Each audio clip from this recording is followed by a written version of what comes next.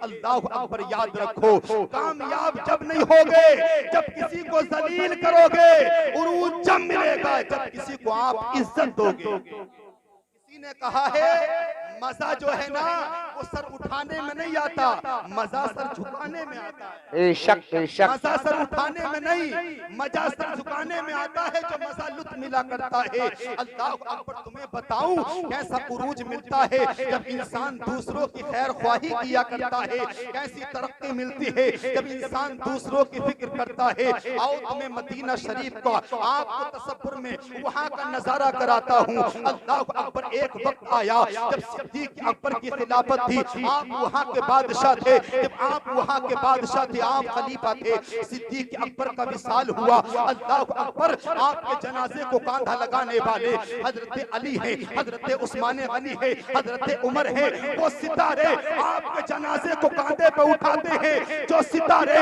मुस्तफा के सामने मुस्तफा के रुखे ज़ेबा को देखा करते थे। जब आपके जनाजे को ना सिद्दीक अकबर के जनाजे को लेकर चले हैं, उमर भी चले हैं, उस्मान चले हैं, अली हैदर कर्रार चले हैं। जब जनाजे को लेकर चलते हैं और रास्ते में अचानक किसी मकान से रोने की आवाज आती है, जब रोने की आवाज आई ना, हजरत अली कहते हैं, हजरत उमर कहते हैं, ठहर जाओ, जनाजे को यहीं रखो, देखो तो सही घर के रोने की आवाज कैसी आ रही है। अल्लाह ये अकबर रोने अल्लाह। वाला कौन रोता है, ये किस दर्द से रोता है, ये किस वजह से रोता है। जनाजे को रखा गया है, हजरत उमर फारूक आजम ने कदम को आगे बढ़ाया, दरवाजे पे दस्तक दी, दरवाजा खुला, अंदर से खातून निकल करके आती है। अल्लाह अकबर, हजरत उमर पूछते, खातून बता रोने की बात क्या है, तेरी आंखों में आंसू कैसे है, तेरी आवाज बुलंद कैसे हुई है। वो खातून कहती है, तुम जिस जनाजे को लेके जा रहे हो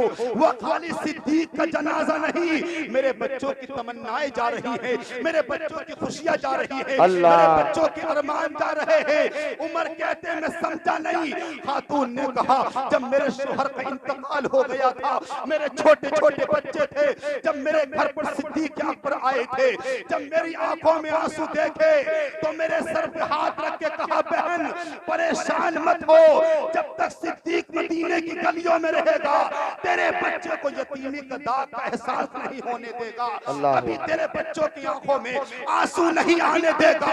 आज सिद्दीक नहीं जा रहा, बल्कि बच्चों की तमन्नाएं जा रही है, बच्चों की ख्वाहिशें जा रही है। इतना कहना था तो हजरत उमर फारूक आजम ने कहा, जब सिद्दीक ने तुझे बहन बनाया था, आज उमर वादा करता है सिद्दीक गया तो उमर मौजूद है, जब तक उमर रहेगा तेरे बच्चों की आंखों में आंसू नहीं। सुभान अल्लाह। नारे तकबीर, नारे रिसालत, नारे हैदरी, नारे गौसियत, मसलके आला हजरत जिंदाबाद जिंदाबाद। सुभान अल्लाह सुभान अल्लाह। कुछ समझ में आया? मिलादों में जलसे में आने का मकसद यही नहीं है आके और चले गए, बल्कि यहाँ से पैगाम लेके जाओ, जो आपको आने वाला मेहमान कुछ आपको दर्श दे तो उस पे अमल करना शुरू कर दो। और याद रखना, जब तुम्हारा अमल हो जाएगा तुम्हारा मुकद्दर जो है ना बड़े उरूज पर पहुंच जाएगा। इसलिए कि रब ने कह दिया उरूज उसके लिए है जिसके सीने में ईमान में, उसके लिए उरूज है। सिद्दीक अकबर ने गरीबों की मदद ऐसा नहीं की, वो जानते थे गरीब का दिल मैं राजी करूंगा, फकत गरीब राजी नहीं होगा बल्कि मदीने वाला मुस्तफा राजी हो जाएगा, और जिससे रसूल राजी हो जाएंगे उससे फिर मेरा खुदा भी राजी हो जाएगा। बेशक बेशक बेशक। सुभान अल्लाह सुभान अल्लाह। ये नहीं है कि अल्लाह को ऐसे ही राजी करो, अगर तुमने किसी गरीब के दिल को राजी कर लिया अल्लाह ताला इस अमल की बरकत से तुमसे राजी हो जाएगा। बेशक सुभान अल्लाह सुभान अल्लाह। कि हमें चाहिए उलमा की कद्र करें जी। ये अलग बात। एक बात और बताऊं, मिसाल के तौर पे डॉक्टर साहब भी कोई ना कोई यहाँ पर मौजूद होंगे, तो डॉक्टर की पहचान डॉक्टर कोई होती कितनी जानकारी है इसे हम नहीं बताएंगे, बल्कि जो डॉक्टर होगा वो ही बताएगा। इंजीनियर सामने होना, हमें नहीं पता कितना इल्म रखता है, इसकी कदर क्या है, इतने मुशक्कतें कितनी की है, इसने मेहनतें किसने की है, हम क्या जाने। वो तो इंजीनियर पहचान कर बचाता है कि इसने बड़ी मुशक्कतों से इस डिग्री को हासिल किया है। इसी तरह इन उलमा की कदर करने के लिए इल्म का होना जरूरी है।